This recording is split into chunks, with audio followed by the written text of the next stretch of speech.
Saskatoon's music community are voicing their outrage over a new federal policy that requires nightclubs to pay a large chunk of cash to international artists.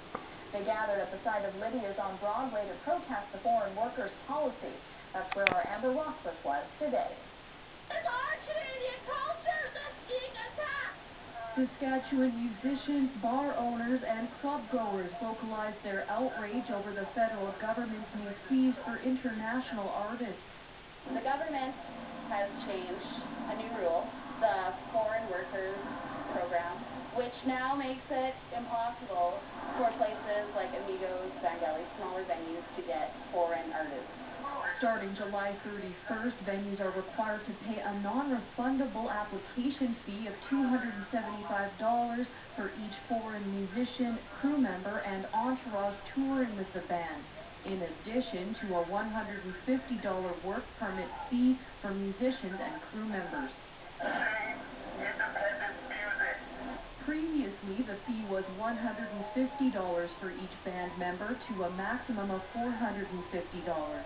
Amigos won't be able to afford to have bands coming, and it can be changed. Federal Multiculturalism Minister Jason Kenney has been bombarded by a flood of letters and tweets.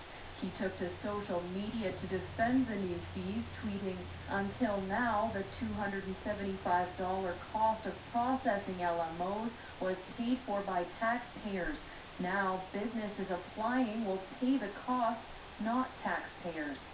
But protesters say the fees hurt small live entertainment venues like restaurants, bars, and clubs, where bringing in a 6-person band with a crew of 4 could now cost upwards of $4,000. Kenny says the fees will help promote more Canadian talent, but local musicians say that's not how it works. A lot of local bands find opportunities, especially when starting out, more to open for notable acts, most of whom come from abroad.